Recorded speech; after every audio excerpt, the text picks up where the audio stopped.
Namaskar students, welcome to 59th session of Foundations of Microeconomics.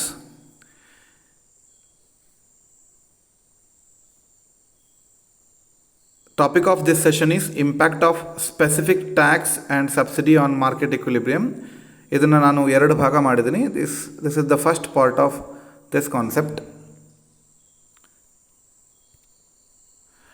Taxes and subsidies are powerful tools used by governments.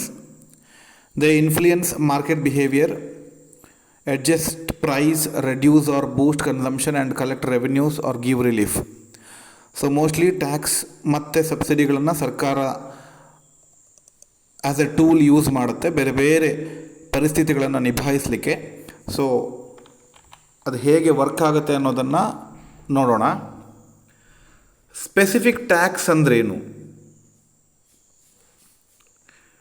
It is a fixed amount of tax charged per unit of a good sold.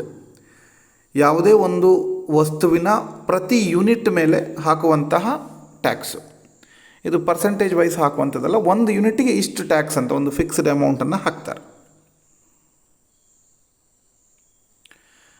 Example, if government imposes ₹5 as a tax per packet of cigarette, then seller has to pay 5 rupees per unit regardless of the price.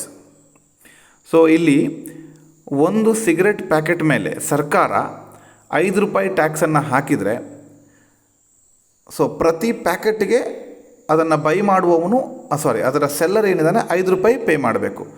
So price ಎಷ್ಟು ಅನ್ನೋದು matter ಅಲ್ಲ. ಸಿಗರೆಟ್ನ ಪ್ಯಾಕೆಟ್ಗೆ ₹50 ಇರ್ಬೋದು, ₹60 ಇರ್ಬೋದು, ₹70 ಇರ್ಬೋದು. ಅದು ಎಷ್ಟೇ ಆಗಿದ್ರೂ ಪ್ರತಿ ಪ್ಯಾಕೆಟ್ ಮೇಲೆ ₹5 ಟ್ಯಾಕ್ಸ್ ಹಾಕಿದೆ ಅಂತಂದರೆ ಆ ಪ್ಯಾಕೆಟಿಗೆ ₹5 ಟ್ಯಾಕ್ಸನ್ನು ಎಕ್ಸ್ಟ್ರಾ ಪೇ ಮಾಡಬೇಕು. ಸೊ ₹60 ಇದ್ದರೆ 65 ಆಗುತ್ತೆ, 70 ಇದ್ದರೆ 75 ಆಗುತ್ತೆ. ಸೊ ಯಾವುದೇ ರೀತಿ ಪರ್ಸೆಂಟೇಜ್ ಇರೋದಿಲ್ಲ. ಸೊ ಎಫೆಕ್ಟ್ ಏನಂತಂದರೆ, it increases the cost of production. So the supply curve shifts upward or to the left. ನಾವು ಆಲ್ರೆಡಿ ನೋಡಿದ ಹಾಗೆ ಈ ಟ್ಯಾಕ್ಸ್ ಹಾಕಿದ ಕೂಡಲೇ ಏನಾಗುತ್ತೆ, ಕಾಸ್ಟ್ ಆಫ್ ಪ್ರೊಡಕ್ಷನ್ ಆಟೋಮೆಟಿಕ್ ಹೆಚ್ಚಾಗುತ್ತೆ. ಯಾಕಂದರೆ ಅಸಂಪ್ಷನ್ ನೋಡಿ, ಒಬ್ಬ ₹60ಗೆ ಸಿಗರೆಟ್ ಪ್ಯಾಕೆಟನ್ನು ಸೇಲ್ ಮಾಡ್ತಾ ಇದ್ದಂತಂದರೆ, ಸೊ ಅವನು ಈಗ 65ಕ್ಕೆ ಪ್ರೊಡಕ್ಷನ್ ಮಾಡ್ದಂಗೆ ಆಗುತ್ತೆ. ಅವನು 60ಕ್ಕೆ ಉತ್ಪಾದನೆ ಮಾಡಿ 70ಕ್ಕೆ ಸೇಲ್ ಮಾಡ್ತಾ ಇದ್ದಾನೆ ಅಂತಂದರೆ ಅವನಿಗೆ ₹10 ಲಾಭ ಸಿಗ್ತಿತ್ತು. ಈಗ ಅವನೇನು ಮಾಡ್ತಾನೆ, 65 ಉತ್ಪಾದನೆ ಪ್ರೊಡಕ್ಷನ್ ಕಾಸ್ಟ್ ಆಗುತ್ತೆ, ಅವನಿಗೆ 75ಕ್ಕೆ ಸೇಲ್ ಮಾಡ್ತಾನೆ ಅವನು ಅಂತ. ಬಿಕಾಸ್ ಅವನಿಗೆ ₹10 ಲಾಭ ಬರಬೇಕಾದ್ರೆ ಅವನು 65 ಅಂತ ಪ್ರೊಡಕ್ಷನ್ ಕಾಸ್ಟ್ ಲೆಕ್ಕ ಹಾಕಿ 75ಕ್ಕೆ ಮಾರಬೇಕಾಗತ್ತೆ. ಸೊ ಇಲ್ಲಿ ₹60ಗೆ ಉತ್ಪಾದನೆ ಮಾಡಿ ₹70 ಮಾರಿದಾಗ ಅವನಿಗೆ ₹10 ಲಾಭ ಸಿಗ್ತಾ ಇತ್ತು. ಬಟ್ ಈಗ ಅವನು ₹70ಗೆ ಮಾರಿದ್ರೆ ಅವನಿಗೆ ₹5 ಲಾಭ ಸಿಗುತ್ತೆ. ಯಾಕಂದರೆ ₹60 ಮೇಲೆ ₹5 ಟ್ಯಾಕ್ಸ್ ಕಟ್ಟಬೇಕಾಗತ್ತೆ. ಸೊ ಆ ಥರ ಆದಾಗ ಪ್ರೊಡ್ಯೂಸರ್ಸಿಗೆ ಕಡಿಮೆ ಲಾಭ ಸಿಗುತ್ತೆ. 75 ಮಾಡಿದ್ರೆ ಅವನು ಆ ವಸ್ತು ಸೇಲ್ ಆಗದೆ ಇರ್ಬೋದು ಅನ್ನೋ ಕಾರಣಕ್ಕೆ 70ಕ್ಕೆ ಮಾರಿದರೆ ಸೊ ಕಡಿಮೆ ಪ್ರಾಫಿಟ್ ಸಿಗುತ್ತೆ, ಅವನು ಕಡಿಮೆ ಸಪ್ಲೈ ಮಾಡ್ತಾನೆ. ಸೊ ಇದರಿಂದ ರಿಸಲ್ಟ್ ಏನಾಗುತ್ತೆ, ಆಟೋಮೆಟಿಕ್ಲಿ ಪ್ರೈಸ್ ಜಾಸ್ತಿ ಆಗುತ್ತೆ, ಕ್ವಾಂಟಿಟಿ ಸೋಲ್ಡ್ ಏನಾಗುತ್ತೆ, ಕಡಿಮೆ ಆಗುತ್ತೆ.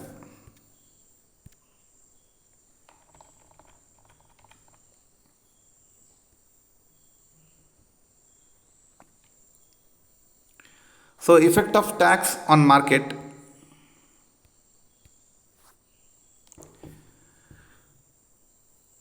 So when tax is added,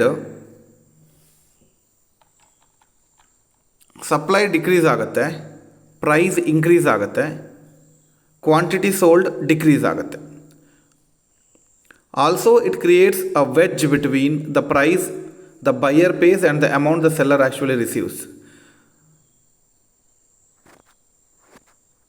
so ಒಂದು ಗ್ಯಾಪ್ ಕ್ರಿಯೇಟ್ ಆಗುತ್ತೆ ಬೈಯರ್ ಕೊಡುವ ಪ್ರೈಸಿಗೂ ಸೆಲ್ಲರ್ ರಿಸೀವ್ ಮಾಡುವ ಅಮೌಂಟಿಗೂ.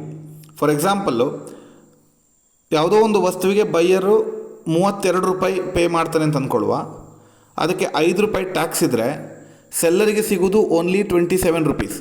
ಈ ಒಂದು ಬೈಯರ್ ₹32 ಪೇ ಮಾಡಿರ್ತಾನೆ, ಆದರೆ ಸೆಲ್ಲರಿಗೆ ₹32 ಸಿಗೋದಿಲ್ಲ, ₹27 ಸಿಗುತ್ತೆ. ಯಾಕಂದರೆ ₹5 ಟ್ಯಾಕ್ಸಿಗೆ ಹೋಗುತ್ತೆ, ₹5 ಗವರ್ಮೆಂಟಿಗೆ ಸಿಗುತ್ತೆ. ಸೊ ಇಲ್ಲೇನಾಗುತ್ತೆ, ಟ್ಯಾಕ್ಸಿಂದಾಗಿ ಒಂದು ಇಕ್ವಿಲಿಬ್ರಿಯಮ್ ಡಿಸ್ಟರ್ಟ್ ಆಗುತ್ತೆ. ಒಂದು ಇಕ್ವಿಲಿಬ್ರಿಯಮ್ ಮೊದಲೇ ಕ್ರಿಯೇಟ್ ಆಗಿರುತ್ತೆ, ಆದರೆ ಈ ಟ್ಯಾಕ್ಸನ್ನು ಹಾಕಿರೋದ್ರಿಂದಾಗಿ ಆ ಇಕ್ವಿಲಿಬ್ರಿಯಮಲ್ಲಿ ವ್ಯತ್ಯಾಸ ಆಗುತ್ತೆ.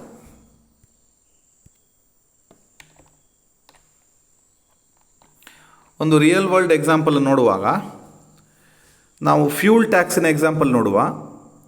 Government imposes tax on petrol and diesel. ಆ ರೀತಿ ಮಾಡಿದ ಕೂಡಲೇ ಪ್ರೈಸ್ ಇನ್ಕ್ರೀಸ್ ಆಗುತ್ತೆ. ಪೆಟ್ರೋಲ್ ಮತ್ತು ಡೀಸೆಲ್ನ ಪ್ರೈಸ್ ಇನ್ಕ್ರೀಸ್ ಆದ ಕೂಡಲೇ ಜನ ಅದರ ಯೂಸೇಜನ್ನು ಕಡಿಮೆ ಮಾಡ್ತಾರೆ. ಅವರು ಅದರ ಬದಲಿಗೆ ಮೆಟ್ರೋ, ಬಸ್ಸು ಅಥವಾ ಕಾರ್ ಪೂಲಿಂಗ್ ಮಾಡಲಿಕ್ಕೆ ಟ್ರೈ ಮಾಡ್ತಾರೆ. ಇದರಿಂದ ಏನಾಗುತ್ತೆ, ಪೊಲ್ಯೂಷನ್ ಕಡಿಮೆ ಆಗುತ್ತೆ, ಸರ್ಕಾರಕ್ಕೆ ರೆವೆನ್ಯೂ ಹೋಗುತ್ತೆ. ಆ ರೆವೆನ್ಯೂವನ್ನು ಸರ್ಕಾರ ರೋಡ್ಗಳನ್ನು ಕ್ರಿಯೇಟ್ ಮಾಡಲಿಕ್ಕೆ, ಪಬ್ಲಿಕ್ ಸರ್ವಿಸಸನ್ನು ಜಾಸ್ತಿ ಕೊಡಲಿಕ್ಕೆ, ಇನ್ಫ್ರಾಸ್ಟ್ರಕ್ಚರನ್ನು ಡೆವಲಪ್ಮೆಂಟ್ ಮಾಡಲಿಕ್ಕೆ ಹೆಲ್ಪ್ ಮಾಡ್ಬೋದು. ಸೊ ಟ್ಯಾಕ್ಸ್ ಅನ್ನೋದು ಕೇವಲ ಜಸ್ಟ್ ಒಂದು ಪೆನಾಲ್ಟಿ ಅಲ್ಲ, ಅದೊಂದು ಫಿಸ್ಕಲ್ ಪಾಲಿಸಿ ಕೂಡ ಹೌದು ಅನ್ನೋದನ್ನು ನಾವು ಅರ್ಥ ಮಾಡ್ಕೊಳ್ಬೋದು. ಅದೊಂದು ಫಿಸ್ಕಲ್ ಪಾಲಿಸಿ ಟೂಲ್ ಆಗಿ ಕೂಡ ವರ್ಕ್ ಆಗುತ್ತೆ.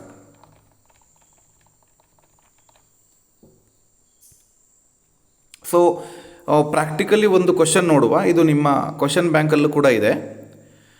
ಸೊ ಕ್ವಶನ್ ಹೇಗಿದೆ ಅಂತಂದರೆ, it's on the specific tax. Given the demand and supply function as D is equal to 100 minus 3p and S is equal to minus 50 plus 2p respectively. Find the equilibrium price and quantity if the government imposes a specific tax of rupees 5 per unit on the supplier. Find the new equilibrium price and quantity. So question ನಾವು break ಮಾಡಿ ಅರ್ಥ ಮಾಡ್ಕೊಳ್ಳಿಕ್ಕೆ try ಮಾಡುವ. First ಅವ್ರು ಏನು ಮಾಡಿದ್ದಾರೆ, ಒಂದು demand function, ಇನ್ನೊಂದು ಸಪ್ಲೈ ಫಂಕ್ಷನನ್ನು ಕೊಟ್ಟಿದ್ದಾರೆ. ಸೊ ಡಿಮ್ಯಾಂಡ್ ಫಂಕ್ಷನ್ ನೋಡಿ, D is equal to 100 minus 3p ಇದು demand function. S is equal to minus 50 plus 2p ಅನ್ನೋದು ಒಂದು ಸಪ್ಲೈ ಫಂಕ್ಷನನ್ನು ಕೊಟ್ಟಿದ್ದಾರೆ. ಸೊ ನಾವೇನು ಮಾಡಬೇಕು ಅಂದರೆ, ಅವರು ಕೊಟ್ಟಿರುವ ಡಿಮಾಂಡ್ ಫಂಕ್ಷನ್ನು ಮತ್ತು ಸಪ್ಲೈ ಫಂಕ್ಷನ್ಗೆ ಒಂದು ಇಕ್ವಿಲಿಬ್ರಿಯಂ ಪ್ರೈಸನ್ನು ಮತ್ತು ಇಕ್ವಿಲಿಬ್ರಿಯಂ ಕ್ವಾಂಟಿಟಿಯನ್ನು ಫಸ್ಟ್ ಫೈಂಡ್ ಔಟ್ ಮಾಡ್ಕೊಳ್ಬೇಕು. ಆಲ್ರೆಡಿ ಈ ಹಿಂದಿನ ವಿಡಿಯೋದಲ್ಲಿ ನಾವು ಇದನ್ನು ಮಾಡಿದ್ದೇವೆ. ಈಗ ಅಗೇನ್ ಮತ್ತೆ ರಿಪೀಟ್ ಮಾಡ್ತೇವೆ. ಬಟ್ ಆಲ್ರೆಡಿ ಈ ಥರದೊಂದು ಲೆಕ್ಕವನ್ನು ನಾವು ಮಾಡಿದ್ದೇವೆ. ಸೊ ನಮಗೊಂದು ಪ್ರೈಸ್ ಸಿಗ್ತದೆ. ಆ ಪ್ರೈಸನ್ನು ನಾವು ಡಿ ಮತ್ತು ಎಸ್ಸಿನ ಇಕ್ವೇಷನಿಗೆ ಹಾಕಿದಾಗ ನಮಗೆ ಸೇಮ್ ವ್ಯಾಲ್ಯೂ ಸಿಗುತ್ತೆ. ಡಿ ಮತ್ತು ಡಿಗೆ ಏನು ವ್ಯಾಲ್ಯೂ ಸಿಗುತ್ತೋ ಎಸ್ಸಿಗೆ ಕೂಡ ಅದೇ ವ್ಯಾಲ್ಯೂ ಸಿಗುತ್ತೆ. ಸೊ ಕಂಟಿನ್ಯೂಟಿ ಮುಂದೆ ಹೋದಾಗ, if the government imposes a specific tax of rupees 5 per unit. So ಈ ಡಿಮಾಂಡ್ ಮತ್ತು ಸಪ್ಲೈ ಫಂಕ್ಷನ್ ಮೇಲೆ ಒಂದು ಇಕ್ವಿಲಿಬ್ರಿಯಂ ಕ್ರಿಯೇಟ್ ಆಗಿರುತ್ತಲ್ಲ, ಆ ಪರಿಸ್ಥಿತಿಯಲ್ಲಿಯೇ ಸರ್ಕಾರ ಏನು ಮಾಡುತ್ತೆ ಅಂತಂದರೆ ₹5 ಟ್ಯಾಕ್ಸನ್ನು ಪರ್ ಯೂನಿಟಿಗೆ ಹಾಕುತ್ತೆ. ಅದು ಸಪ್ಲೈಯರ್ ಮೇಲೆ ಹಾಕಿದಾಗ ನಮಗೊಂದು ಹೊಸ ಇಕ್ವಿಲಿಬ್ರಿಯಂ ಪ್ರೈಸ್ ಮತ್ತು ಕ್ವಾಂಟಿಟಿ ಸಿಗಬೇಕು. ಆ ಹೊಸ ಇಕ್ವಿಲಿಬ್ರಿಯಂ ಪ್ರೈಸ್ ಮತ್ತು ಕ್ವಾಂಟಿಟಿಯನ್ನು ಕೂಡ ಕಂಡುಹಿಡಿಯಿರಿ ಅನ್ನೋ ಕ್ವಶನ್. ಸೊ ಇದನ್ನು ನಾವು ಬಿಡಿಸಿದಾಗ, ಸೊ ಪ್ರಾರಂಭದಲ್ಲಿ ನಾವು ಏನು ಮಾಡ್ಕೊಳ್ಬೇಕು, ಸೊ ಡಿಮಾಂಡ್ ಫಂಕ್ಷನ್ನು ಮತ್ತು ಸಪ್ಲೈ ಫಂಕ್ಷನನ್ನು ಬರ್ಕೊಳ್ಬೇಕು.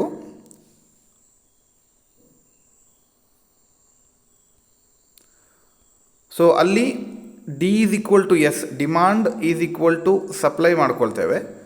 ಸೊ ಡಿಮಾಂಡಿನ ಬದಲಿಗೆ 100 ಮೈನಸ್ 3p ಅನ್ನು ಬರೆದಿದ್ದೇವೆ. ಈಕ್ವಲ್ಗೆ ಈಕ್ವಲ್ ಆ್ಯಸ್ ಇಟ್ ಈಸ್ ತೊಗೊಂಡಿದ್ದೇವೆ. ದೆನ್ ಸಪ್ಲೈನ ಬದಲಿಗೆ ಅವರು ಕೊಟ್ಟಿರುವ ಸಪ್ಲೈ ಇಕ್ವೇಷನನ್ನು ಬರೆದಿದ್ದೇವೆ, ಮೈನಸ್ 50 ಪ್ಲಸ್ 2p. ಈಗೇನಾಗುತ್ತೆ, ರೈಟ್ ಹ್ಯಾಂಡ್ ಸೈಡಲ್ಲಿ ನಾವು 100 ಹಾಗೆ ಇಟ್ಟು ಈ ಮೈನಸ್ 50ಯನ್ನು ಈಚೆ ತಗೊಂಡು ಹೋದಾಗ ಅದು ಪ್ಲಸ್ 50 ಆಗುತ್ತೆ. So that is become 150. ಅದನ್ನೇ ಇಲ್ಲಿ ಕೊಟ್ಟಿರುವಂಥದ್ದು 150 ಆಗುತ್ತೆ. ಅದೇ ರೀತಿ ರೈಟ್ ಹ್ಯಾಂಡ್ ಸೈಡಲ್ಲಿ 2p ಇದೆ. ಈ ಮೈನಸ್ 3p ಲೆಫ್ಟ್ ಹ್ಯಾಂಡ್ ಸೈಡಿಂದ ರೈಟ್ ಹ್ಯಾಂಡ್ ಸೈಡಿಗೆ ಬಂದಾಗ ಪ್ಲಸ್ ಆಗುತ್ತೆ. So that becomes 2p 5p ಆಗುತ್ತೆ. ಆ 5pಯನ್ನು ಇಲ್ಲಿ ಬರೆದಿದ್ದೇವೆ. So 150 is equal to 5p. ನಮಗೆ p ಮಾತ್ರ ಬೇಕಾಗಿರೋದ್ರಿಂದ, ಸೊ ಆ್ಯಕ್ಚುಲಿ ಏನಾಯಿತು, ನಾವು ಅದನ್ನು ಉಲ್ಟಾ ಬರೆಯೋದಾದರೆ 5p ಈಸ್ ಈಕ್ವಲ್ ಟು 150 ಆಯಿತು. ಸೊ ನಮಗೆ p ಮಾತ್ರ ಬೇಕು. p is equal to 150 divided by 5 ಆದಾಗ ವಿಲ್ ಗೆಟ್ 30. ನಮಗೆ ಆನ್ಸರ್ 30 ಅಂತ ಬಂತು. So this is the equilibrium price. Tax ಹಾಕೋದಕ್ಕಿಂತ ಮುಂಚಿನ ಸಿಚುವೇಷನಲ್ಲಿ ಒಂದು ಇಕ್ವಿಲಿಬ್ರಿಯಂ ಪ್ರೈಸ್ ಕ್ರಿಯೇಟ್ ಆಗಿದೆ, that is 30. ₹30. p is equal to 30 ಅನ್ನೋ ಸಿಚುವೇಷನ್ ಕ್ರಿಯೇಟ್ ಆಗಿದೆ, ಅದು ಇಕ್ವಿಲಿಬ್ರಿಯಂ ಪ್ರೈಸ್. ಸೊ ಈ ಇಕ್ವಿಲಿಬ್ರಿಯಂ ಪ್ರೈಸಲ್ಲಿ ನಮಗೆ ಕ್ವಾಂಟಿಟಿ ಬೇಕಂತಾದಾಗ ನಾವು ಡಿಮಾಂಡ್ ಮತ್ತು ಸಪ್ಲೈಗೆ ಆ ವ್ಯಾಲ್ಯೂವನ್ನು ಹಾಕಬೇಕು. ಸೊ ಮೊದಲು ಡಿಮಾಂಡ್ ನೋಡೋದಾದರೆ 100 minus 3P, that is 100 minus 3 into 30. So 100 minus 3 into 30 is 90, 100 minus 90 is 10. So ನಮಗೆ 10 ಪರ್ ಯೂನಿಟ್ ಸಿಕ್ತು. ಸೇಮ್ ಇದನ್ನು ನಾವು ಸಪ್ಲೈ ಇಕ್ವೇಷನ್ಗೆ ಹಾಕಿದರೂ ಕೂಡ ಅದೇ ಅಮೌಂಟ್ ಸಿಗುತ್ತೆ. So minus 50 plus 2P, so minus 50 plus 2 into 30, so minus 50 plus 60 ಕೂಡ 10 ಆಗುತ್ತೆ. ಸೊ ನಮಗೆ ಇಕ್ವಿಲಿಬ್ರಿಯಮ್ ಕ್ವಾಂಟಿಟಿ ಸಪ್ಲೈಡು ಮತ್ತು ಡಿಮಾಂಡೆಡು 10 ಯೂನಿಟ್ ಸಿಕ್ತು. ಸೊ ಅದನ್ನು ನಾವಿಲ್ಲಿ ತೋರಿಸಿದ್ದೇವೆ. ಇಕ್ವಿಲಿಬ್ರಿಯಮ್ ಪ್ರೈಸ್ 30 ಆಯಿತು, ಇಕ್ವಿಲಿಬ್ರಿಯಮ್ ಕ್ವಾಂಟಿಟಿ 10 ಆಯಿತು. ಸೊ ಇದು ಬಿಫೋರ್ ಟ್ಯಾಕ್ಸ್, ಸರ್ಕಾರ ಪರ್ ಯೂನಿಟ್ ಟ್ಯಾಕ್ಸ್ ಹಾಕೋದಕ್ಕಿಂತ ಮುಂಚೆ ನಮಗೆ ಇದ್ದ ಇಕ್ವಿಲಿಬ್ರಿಯಮ್ ಪ್ರೈಸು ಮತ್ತು ಇಕ್ವಿಲಿಬ್ರಿಯಮ್ ಕ್ವಾಂಟಿಟಿ. ಸೊ ಆಟೋಮೆಟಿಕ್ಲಿ ಏನಾಗುತ್ತೆ, ಟ್ಯಾಕ್ಸ್ ಹಾಕಿದ ಕೂಡಲೇ 5 ರೂಪಾಯಿ ಟ್ಯಾಕ್ಸನ್ನು ಸರ್ಕಾರ ಹಾಕಿದೆ. 5 ರೂಪಾಯಿ ಟ್ಯಾಕ್ಸ್ ಹಾಕಿದ ಕೂಡಲೇ ಒಂದು ಹೊಸ ಸಪ್ಲೈ, ಅದನ್ನು ನಾವು ಸಪ್ಲೈಯರ್ ಮೇಲೆ ಹಾಕಿದ್ದು ಆಲ್ರೆಡಿ ಕ್ವಶನಲ್ಲಿ ನೋಡಿದ್ದೇವೆ. ಈ 5 ರೂಪಾಯಿ ಟ್ಯಾಕ್ಸನ್ನು ಸಪ್ಲೈಯರ್ ಮೇಲೆ ಹಾಕ್ತಾರೆ. ಸೊ ಸಪ್ಲೈ ಫಂಕ್ಷನ್ನು ಚೇಂಜಸ್ ಆಗುತ್ತೆ. ಸೊ ಮೊದಲೇನಾಗಿತ್ತು, ಸಪ್ಲೈ ಫಂಕ್ಷನ್ನು ಮೈನಸ್ 50 ಪ್ಲಸ್ 2P ಇತ್ತು. ಈಗೇನು ಮಾಡಿದ್ದೇವೆ, ಒಂದು 5 ರೂಪಾಯಿ ಟ್ಯಾಕ್ಸನ್ನು ಆ್ಯಡ್ ಮಾಡಿದ್ದೇವೆ. ಸೊ ಪ್ಲಸ್ 2P ಮೈನಸ್ 5 ಆಗಿದೆ. ಸೊ ಆಗ ಏನಾಗುತ್ತೆ, ಅದು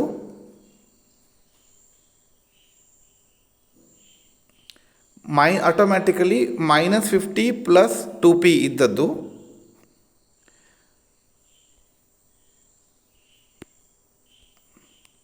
minus 50 plus 2 into P 2P ಆಯಿತು, 2 ಇಂಟು 5 10 ಆಯಿತು, ಪ್ಲಸ್ ಇಂಟು ಮೈನಸ್ ಆಯಿತು. So minus 50 minus 10 minus 60 plus 2P ಆಯಿತು. ಸೊ ಈ ರೀತಿ ನಮಗೆ ಈ ಈಕ್ವೇಷನ್ ಸಿಕ್ಕಿದೆ. ಸೊ ಒಂದು ಹೊಸದ ಸಪ್ಲೈ ಇಕ್ವೇಷನ್ ಸಿಕ್ಕಿದೆ.